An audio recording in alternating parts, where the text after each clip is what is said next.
was a kid, the disaster we worried about most was a nuclear war. That's why we had a barrel like this down in our basement filled with cans of...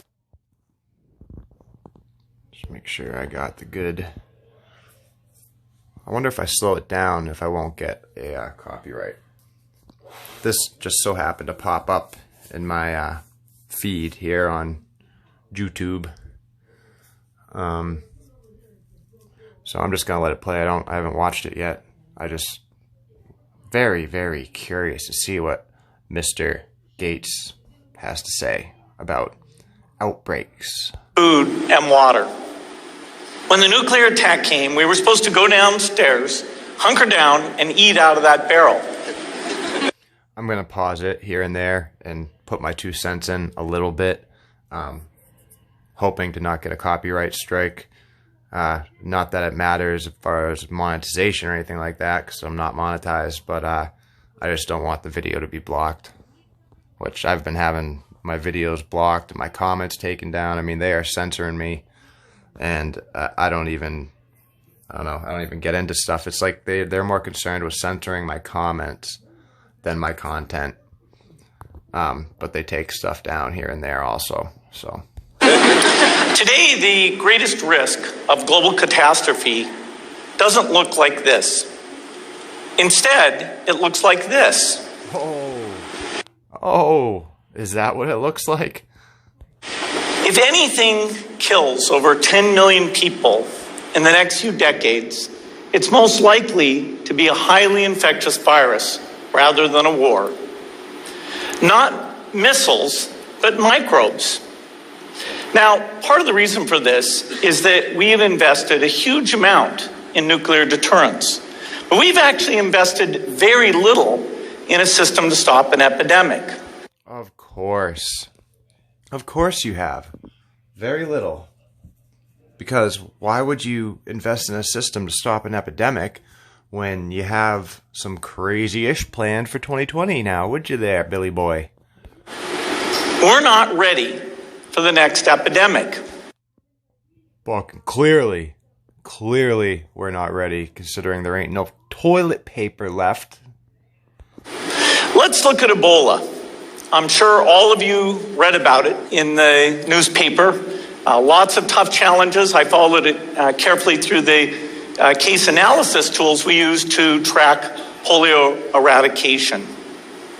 And as you look at what went on, the problem wasn't that there was a system that didn't work well enough. The problem was that we didn't have a system at all.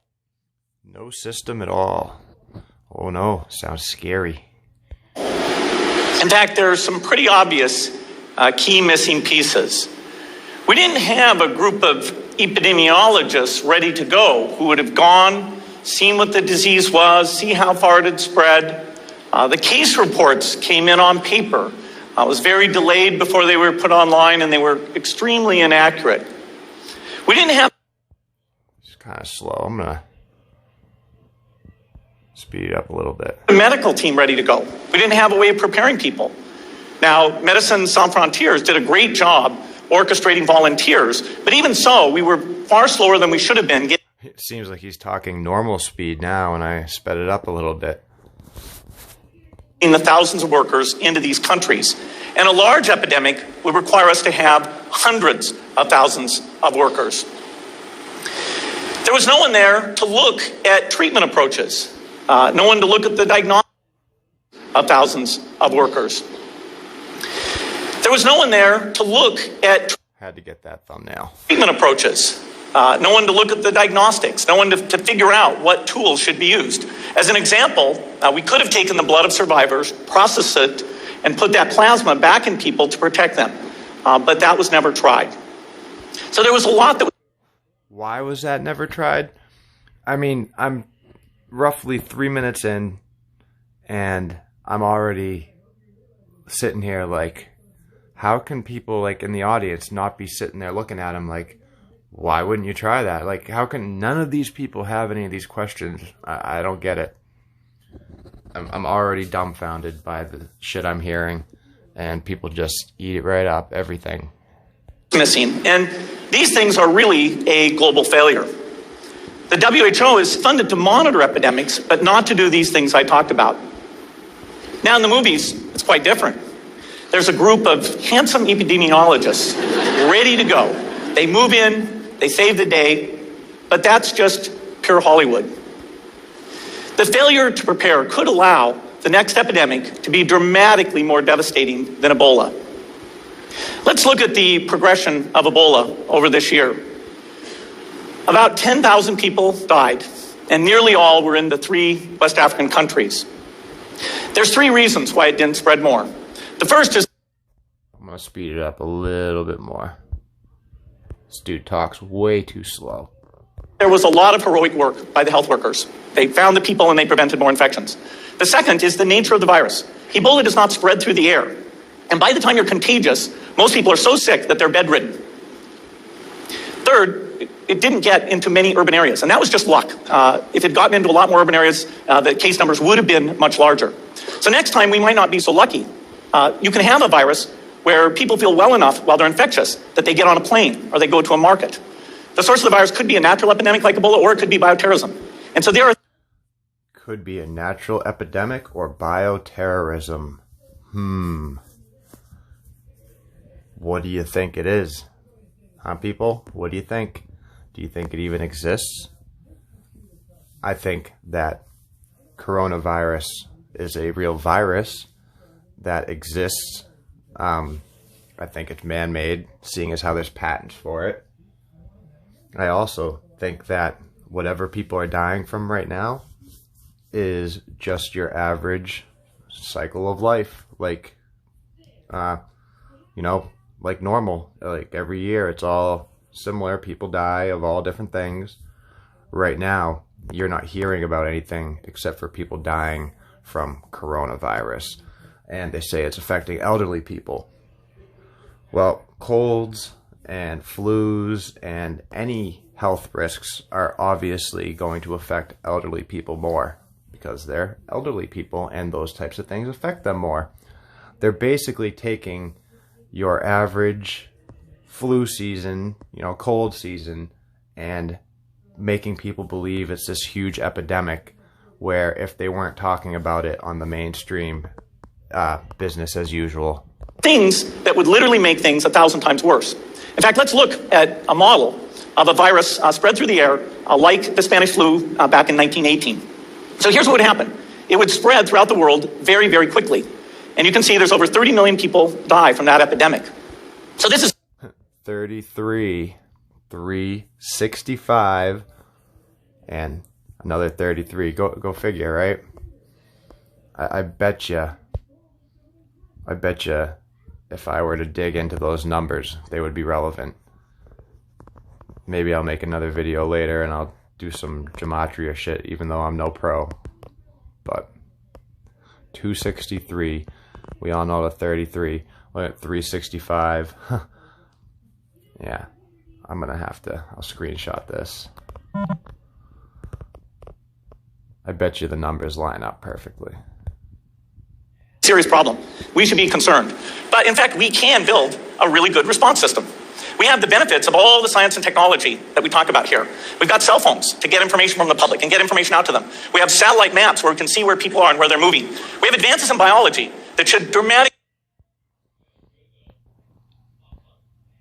change the turnaround time to look at a pathogen and be able to make drugs and vaccines that fit for that.